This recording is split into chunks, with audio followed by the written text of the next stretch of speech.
She was just a doctor drowning in debt. He was a dying billionaire hiding a deadly secret. When Leona Hayes is blackmailed into treating Elias Ward, she uncovers a truth darker than any disease. Someone is poisoning him from within his own empire. What begins as a job turns into a dangerous bond, where love could be their only cure or their final mistake. Who's behind the betrayal? And can she save him before time runs out? Where are you watching from?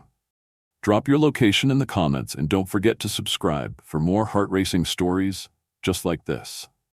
Rain slicked the cracked pavement of South Central Los Angeles, blurring the yellow glow of a dying street lamp and soaking through Dr. Leona Hayes' sneakers. Her hospital scrubs clung to her like second skin, damp with sweat and exhaustion after another brutal ER shift. It was past midnight, and the plastic bag in her hand, a leftover tuna sandwich and a bottle of off-brand water, was meant to get her through the long walk home and a night of unpaid bills. The city hummed with its usual chaos. Distant sirens, a baby crying in a nearby apartment, the sharp bark of a stray dog. But none of it registered. Her thoughts were consumed by one thing: her mother's court hearing. If they didn't find a way to cover legal fees soon, Iris Hayes could be locked away for a decade for a crime Leona knew she didn't commit. She tugged her hoodie up over her tight curls, eyes scanning the sidewalk out of habit more than fear, when a sleek matte gray SUV purred up beside her. It was too quiet for a rideshare, too expensive for the neighborhood. Leona slowed, heart thudding. The back window rolled down 2 inches, enough for a gloved hand to slide a manila envelope through the crack. "Dr. Hayes?" A male voice asked, low and clipped. "This is for you. Read it alone." She stepped back. "Who are you?" No answer. The window slid up, the SUV pulled away and vanished into the mist. Leona stood frozen for a moment, then ducked into the alcove of a closed laundromat. Her hands shook as she opened the envelope. Inside, a single photo of her mother sitting in a courtroom, her expression strained. Attached was a legal notice stamped with the Los Angeles County seal: charges of insurance fraud pending jail time, 8 to 10 years. At the bottom, a sticky note: "Come to Burbank Airport, Terminal D, 2 a.m. alone, or she goes to prison." Her breath caught. She checked her phone. 1:13 a.m. The terminal was 40 minutes away by train. She didn't hesitate. She ran. By the time she reached the quiet corner of Terminal D, her lungs were burning and her shoes squelched with water. But the sight waiting for her made her forget all of it. A private jet. Sleek, cold silver with a wing design she'd only ever seen in science magazines. A sharply dressed man, pilot or assistant, she couldn't tell, gestured her toward the open stairs. "Dr. Hayes, welcome aboard." He didn't ask for ID, no questions, just escorted her inside where a single plush seat and silk blanket waited. "Where are we going?" she asked, breathless. "To see the man who needs you." The jet lifted into the clouds, and within an hour she landed at a private airstrip tucked in the hills above Santa Monica. A black SUV waited. 2 silent men guided her into the back seat and drove up a winding road until they arrived at what could only be described as a fortress, masquerading as a mansion. It gleamed under the moonlight like something out of a spy thriller. All glass, steel, and silence. Inside, she was ushered through minimalist hallways and up a marble staircase to a study where the only light came from a fireplace flickering beneath a massive oil painting. A man stood at the window, back to her, broad shoulders draped in a black cashmere robe. He turned slowly. "Dr. Hayes," he said. His voice was richer than the leather furniture. "You're early." "You know my name," she replied, trying to keep her voice steady. "I know everything," he said simply, "including what matters to you most, which is why you're here." She squared her shoulders. "Then let's not waste time. Who are you, and what's wrong with you?" He stepped closer, eyes like obsidian. "I'm Elias Ward, and I'm dying. The only question is, will you let me?" The first morning in Elias Ward's mansion felt like waking up inside a dream, designed by someone who didn't believe in softness. The guest suite was massive, white marble floors, a wall of glass overlooking the Pacific, a bed the size of her entire apartment, but it was cold, sterile. Leona Hayes sat up slowly, the silk sheets whispering against her skin, and looked out at a fog-covered ocean that felt more like a cage than a view. On the nightstand, a black envelope awaited her. Inside, a single note in elegant handwriting. "Medical wing, 7:30. Don't be late. She was ready by 7:15, wearing the black scrubs left for her, along with her own white coat, freshly pressed. When she stepped into the hallway, 2 guards were already waiting. They didn't speak, just led her through an elevator and down a corridor that smelled of disinfectant and wood polish. The medical wing looked like something out of a futuristic hospital. Biometric locks, silent machinery, and a lab so pristine it could have doubled as a movie set. Elias Ward sat in the center of the diagnostics room, shirtless, a biometric monitor wrapped around his wrist and a tablet glowing with vitals on the counter beside him. He didn't look up when she entered. His body was lean, sculpted like a weapon, but there was a subtle tremor in his fingers, barely perceptible, but enough to make her pause. "You're late," he said without inflection. "It's 7:28, she replied, setting her bag down beside the tablet. "I like to be early. I also like to know what I'm dealing with." "You'll get one chance," Elias said, finally lifting his gaze to hers. "Mess it up, and you're on the next flight back to whatever debt trap you call home." Leona ignored the jab. She was used to arrogance, especially from men who hid fear behind it. She walked over to him, gloves snapping on, and took his wrist in her hand. His skin was hot, not just warm, feverish. His pulse thrummed like a drumline beneath her fingers, erratic, unpredictable. She said nothing, just studied the monitor, then gently pressed her stethoscope to his chest. "You're dehydrated," she murmured. "Your heart rate spikes in uneven intervals. Any recent episodes?" He tilted his head slightly. "Last night, tight chest, couldn't move for 3 minutes." She glanced at the data. "Irregular patterns, dangerous ones. I'll need to take blood." "I hate needles," he muttered. She raised an eyebrow. "You own half the cybersecurity patents in North America, and you're afraid of a syringe? Don't confuse control with invincibility." She sterilized his arm and slid the needle in smoothly. He didn't flinch, but his jaw tightened. "You're good," he said quietly. "I'm the best." Their eyes met for a moment longer than either expected. Then Elias broke the silence. Confidence from a woman who rides public buses and wears charity hoodies. Her cheeks flushed. "That has nothing to do with my ability." "No," he said. "But it tells me you know how to survive. People like that either learn to bite or get eaten." "And which are you?" she asked softly. He leaned in slightly, his voice a low whisper. "I was born prey, but I made myself the hunter." That night, Leona sat in the guest lab, reviewing his blood work. The screen glowed with markers she hadn't seen in any textbook. Elevated white cells, rapid mutation patterns, something artificial stirring beneath his immune system like a saboteur. It wasn't cancer. It wasn't viral. It was crafted. As she compared timestamps with the episodes he mentioned, a pattern emerged. Every spike in his vitals lined up with one of Brendan Ward's visits. Her gut twisted. Someone was poisoning Elias Ward, and now she was the only one who might be able to stop it. The next few days blurred into a relentless rhythm of blood tests, symptom logs, and whispered threats that hovered just beneath the surface of silence. Leona Hayes found herself living in a paradox. Luxury wrapped in danger, science wrapped in secrets. Elias Ward remained a riddle she couldn't solve. He'd sit for diagnostics with stoic patience, offer sardonic remarks between lab results, and then vanish for hours, slipping into corners of the estate she wasn't allowed to access. But every time he returned, he looked worse. Paler. Angrier. Frayed around the edges like a man fighting a war inside his own body and losing. On the 4th night, she couldn't sleep. The numbers didn't make sense. The peptides in his system were too precise, the cellular deterioration too organized. This wasn't a natural disease, it was engineered. Someone had weaponized biology, and Elias was the target. She stayed up until 2 a.m., comparing his genetic code with known mutations and biohacking sequences. Her eyes burned. Her spine ached, but the data didn't lie. She needed more than guesses. That's how she found herself creeping into the restricted sub-basement of the mansion's medical wing. Badge ID swiped from the lab's night assistant. The hallway was dim, chilled like a morgue, and lined with frosted glass panels. Behind one, she saw it, a private lab.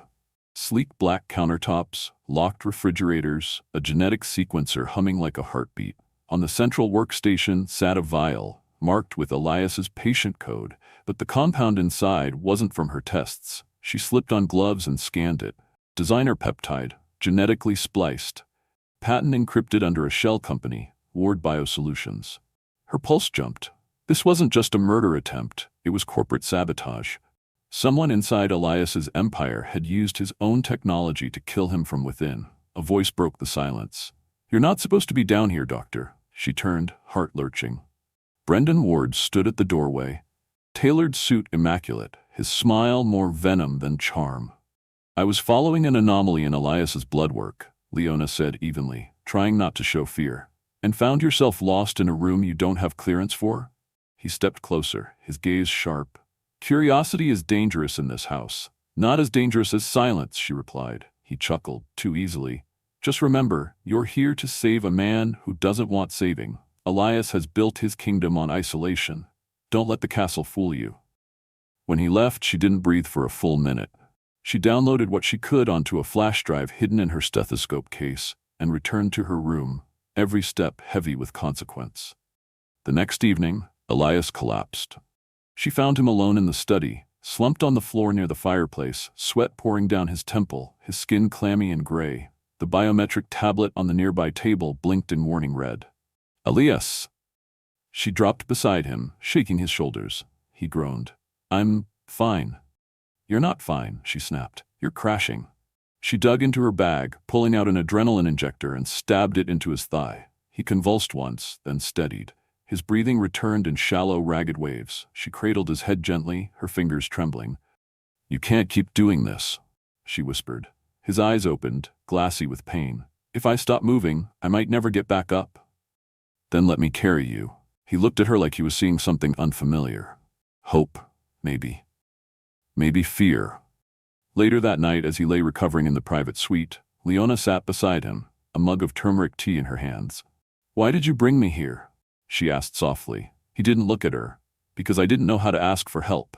And because somehow I knew you wouldn't look away." She reached over, brushed damp hair from his brow. "I won't, but you have to meet me halfway." For the first time, his hand reached for hers. Warm, calloused, unsteady. "I don't know how to be saved," he murmured. She smiled through a swell of emotion. "Then I'll teach you." And in the quiet hum of machines and moonlight, something shifted between them. Not just survival, but the beginning of belief.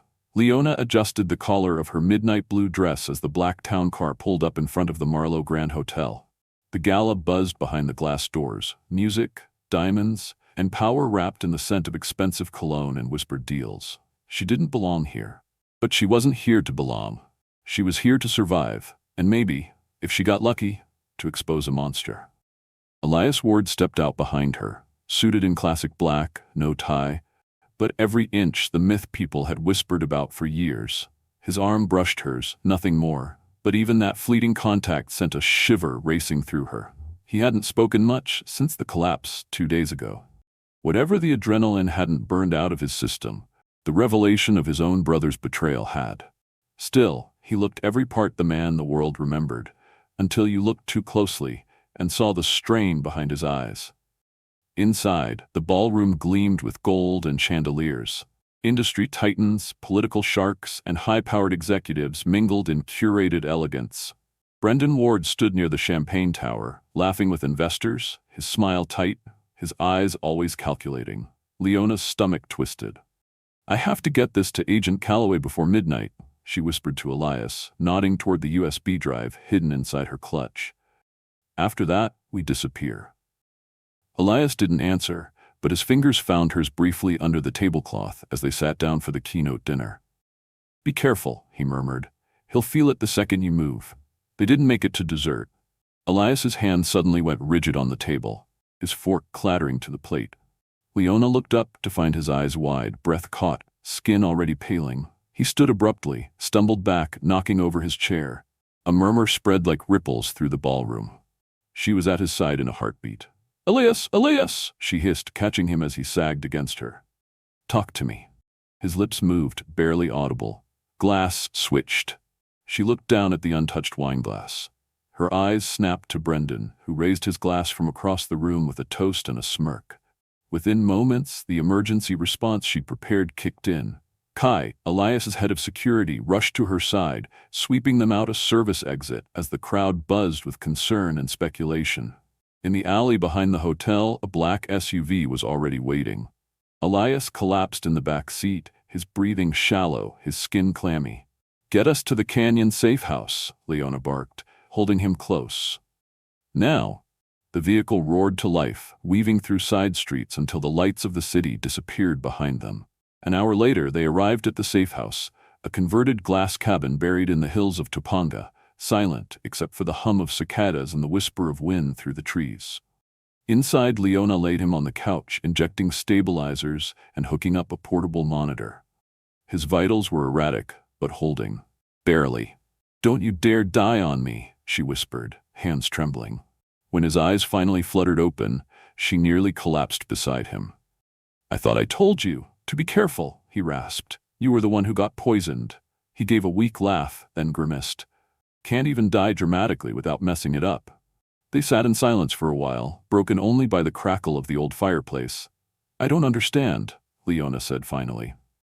"Why do you keep fighting if part of you has already given up?" Elias stared into the flames. "Because now I have something worth fighting for." She blinked. "Me?" He looked at her then, really looked, and nodded. Her heart clenched. And for the first time since stepping onto that private jet, Leona Hayes didn't feel like a hostage, or even a doctor. She felt like someone he was choosing to live for. The morning mist clung to the canyon like a secret. Leona stood at the edge of the deck outside the safe house, clutching a steaming mug of coffee, watching the sun bleed slowly through the trees. Elias was still asleep inside, his chest finally rising in even, steady breaths. For the first time since she'd met him, he looked peaceful. But peace didn't last in their world, not when a ghost like Brendan Ward still walked free. By noon, Leona was back in the lab she'd built into the safe house, running another panel of blood tests. Her hands moved automatically. Centrifuge, slide, scope. Then she froze. The toxin levels in Elias's bloodstream had plummeted, not a little, drastically. She ran the sample again. Then a third time, same results. Someone had stopped dosing him. She stared at the numbers, heart pounding. Had Brendan realized they were getting close and pulled back? Was he planning something worse, or had Elias confronted him off record? It didn't make sense, unless the game had changed completely. She needed answers. That night, as the stars blinked into view overhead, Elias stepped out onto the deck, wearing a soft black hoodie and sweatpants, barefoot and quiet as a shadow. His color had returned, but there was still a fragility in the way he moved, like someone learning how to be human again. "You found something," he said, voice low, eyes on the horizon. "I found everything," she replied, handing him the printout. "Your toxin levels dropped almost 40% in the last 72 hours. That shouldn't happen unless—" "Someone let it happen," he finished, reading the results. "They know you're getting better. They stopped pushing the poison, for now." He was silent for a long moment, then softly, "It means they're changing tactics." "And watching you," she added. He turned to her. "That's what I'm afraid of." "You think they'll come after me next?" He didn't answer directly. Instead, he stepped closer, his voice dropping into something almost tender. "You're the only thing I didn't plan for, Leona. And now, you're the only part of this I can't afford to lose." She exhaled, heart skipping. "Then tell me the whole truth. I need to understand what we're up against." Elias sat on the edge of the deck railing, the wind brushing his hair back. "My father was a tyrant. He built Ward Biosolutions through fear and debt. After he died, he left the company to me. Not Brendan. Not anyone else. Brendan said he forgave me, that he wanted peace. Then I got sick." Leona listened, her arms crossed tight, every word pressing deeper into her chest. "It was subtle at first. Fatigue, muscle loss. I blamed burnout. Then the hallucinations started. The fevers, the blackouts. I hired private labs, ran secret scans. They found something, an artificial peptide, engineered to mimic autoimmune failure. Untraceable unless you knew what to look for." She felt cold. "And you think, Bren—" "I know," he interrupted. "I caught him on surveillance once, giving instructions to a lab tech. But the footage disappeared the next day. So I shut down, closed the company's internal systems, pulled back. I thought maybe if I became irrelevant, he'd stop." "But he didn't," Leona whispered. "No, he wants me dead. But not too quickly. It's not just revenge, it's a power move, a slow erasure." She swallowed hard. "And me? What am I in all this?" Elias stood, walked to her, cupped her face gently. You're the variable he didn't expect, the one person who got close enough to touch the truth, and me. Her breath caught. That makes me a target. That makes you the reason I'm still alive. He kissed her then, not with desperation, but with reverence, like she was the thing that tethered him to life. Later that night, just past midnight, her phone buzzed with a single text from an untraceable number. He won't make it past sunrise if he leaves the building. Be careful who you trust. And just like that, she knew. The poison might be gone, but the war was far from over. Sometimes the people who appear the strongest are the ones fighting the fiercest battles behind closed doors. Elias Ward was a billionaire, a genius, a man with power at his fingertips, but none of that shielded him from betrayal, pain, or fear. It took someone like Leona Hayes, not born into wealth or privilege, but into grit and integrity, to show him that survival isn't just about strategy or strength. It's about connection. It's about trust. This story reminds us that healing doesn't always start in a hospital or a lab. Sometimes it begins with a single act of compassion, a moment of vulnerability, or the courage to stay when everything tells you to run. Love doesn't fix everything, but it can give us a reason to fight harder, for truth, for justice, for one another. And perhaps the greatest lesson of all is this: when you stop pretending you don't need help, when you finally let someone in, that's when true strength begins. Because survival alone is not enough. We're meant to live, to connect, to protect what we love, even if it means risking everything. Now I want to hear from you. Where are you watching from? Drop your city or country in the comments, and don't forget to hit that subscribe button to follow more gripping stories like this one. Your support means everything.